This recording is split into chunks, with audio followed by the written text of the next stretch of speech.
5 തലമുറകളായി നിങ്ങൾക്കൊപ്പം PRS hospital. Sasi Tharoor ഇന്നലെ അസന്നിഗ്ധമായി യാതൊരു അർത്ഥശങ്കയ്ക്ക് ഇടയില്ലാത്ത രീതിയിൽ ഇന്നലെ പറഞ്ഞു BJP-യിലേക്കില്ല. അത് പറയുമ്പോഴും ഉടൻ തന്നെ പറഞ്ഞു ഞാൻ പറക്കുന്നതിൽ ഞാൻ ഫീനിക്സ് പക്ഷിയെപ്പോലെ പറക്കും, ചാരമായാലും അതിൽ നിന്ന് ഉയർന്നു വരും, പരുന്തിനെ പോലെ മഴമേഘങ്ങളുടെ മുകളിലൂടെയും ഞാൻ പറക്കും. എന്തായാലും എൻ്റെ പറക്കലിനെ നിങ്ങൾക്ക് തടസ്സപ്പെടുത്താൻ കഴിയില്ല.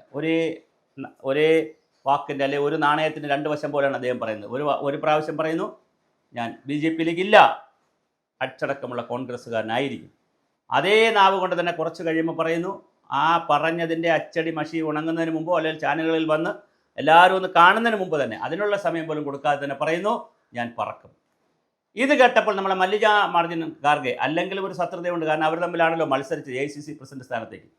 മല്ലികാർജ്ജുൻ ഖാർഗെ പറയുന്നു രാഷ്ട്രം വലുത് തന്നെയാണ്, മോഡിയല്ല വലുത്. ഇതന്നെയല്ലേ ശശി തരൂരും പറയുന്നത്?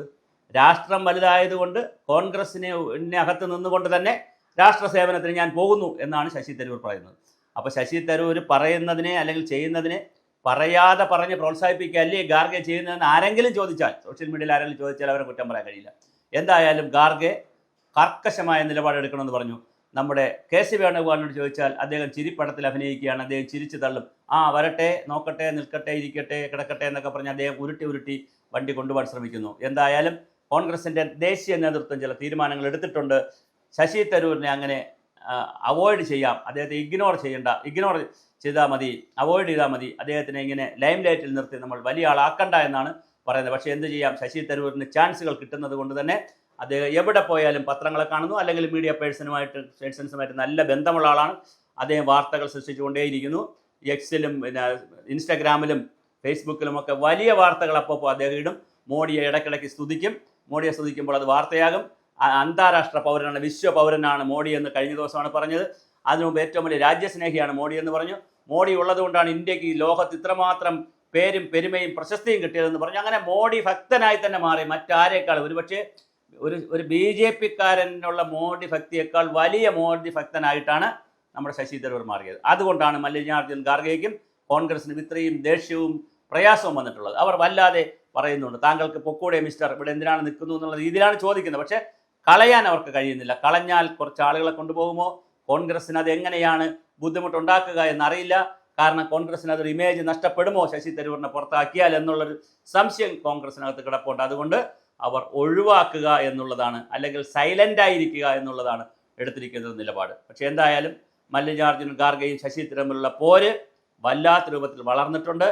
ഒന്നിനൊന്ന്, പല്ലിന് പല്ല്, മൂക്കിന് മൂക്ക്, നഖത്തിന് നഖം എന്നുള്ള നിലയിൽ ഒന്ന് പറഞ്ഞാൽ രണ്ട് പറഞ്ഞിരിക്കും, രണ്ട് പറഞ്ഞാൽ നാല് പറഞ്ഞിരിക്കും അപ്പുറത്ത് എന്നുള്ള നിലയിൽ വലിയ വാക്പോരാണ് നടന്നുകൊണ്ടിരിക്കുന്നത്.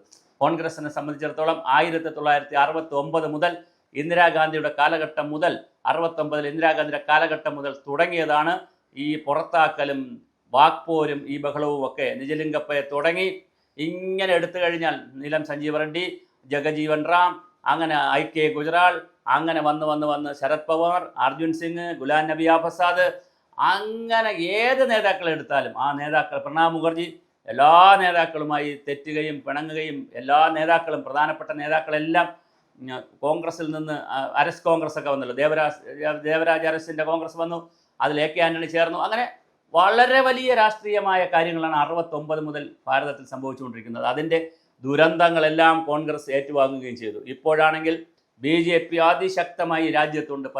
കുറേ അധികം സ്റ്റേറ്റുകളിൽ അവർ ഭരിക്കുന്നു. രാഷ്ട്രം മൂന്നാമത്തെ തവണ ഭരിക്കുന്നു. ഇന്ത്യ മൂന്നാമത്തെ തവണ ഭരിക്കുന്നു. ഇപ്പോഴും കോൺഗ്രസിലെ തല്ലും അടിയും ബഹളവും തീർന്നിട്ടില്ല. അവർ പല രൂപത്തിൽ തല്ലുണ്ടാക്കുകയാണ്. തല്ലരുതെന്ന് പറയാൻ ഒരു സീനിയർ നേതാവ് അതിനകത്തില്ല. എല്ലാവരെയും ഒന്നിച്ചു കൊണ്ടുപോകാൻ കഴിയുന്ന സീനിയർ നേതാക്കളില്ല. അല്ലെങ്കിൽ എല്ലാവർക്കും ഇഷ്ടപ്പെടുന്ന, എല്ലാവരും അദ്ദേഹം പറഞ്ഞാൽ എല്ലാവരും കേൾക്കുന്ന രീതിയിൽ പറയാൻ പറ്റിയ നേതാക്കളില്ല എന്നുള്ളതും കോൺഗ്രസിൻ്റെ ഒരു തളർച്ച തന്നെയാണ്. എന്തായാലും മല്ലികാർജ്ജുൻ ഖാർഗെയും ശശി തരൂരും തമ്മിലുള്ള സംഘർഷം, അത് വാക്പോര്, എല്ലാ അതിരുകളും ലംഘിച്ചുകൊണ്ട് പത്രമാധ്യമങ്ങളിലേക്ക്, മീഡിയകളിലേക്ക് വന്നുകൊണ്ടിരിക്കുകയാണ്. അപ്പോഴും ശശി തരൂർ പറയുന്നു ഞാൻ പോകില്ല, ഞാൻ കോൺഗ്രസ്സുകാരനായി തന്നെ നിന്നുകൊണ്ട് മോഡിയെ സഹായിക്കും. എങ്ങനെയാണിതെന്ന് നമുക്കറിയില്ല. ശരീരം കോൺഗ്രസിൽ നിർത്തിക്കൊണ്ട് മനസ്സ് BJP-യിൽ നിർത്തുന്നു. ഇനി കാലം പോകുമ്പോൾ എവിടെയാണ് മനസ്സും ശരീരവും ഒന്നിച്ച് എവിടെയാണ് നിർത്തുക എന്നുള്ളത് നമുക്ക് കാത്തിരുന്ന് കാണാം.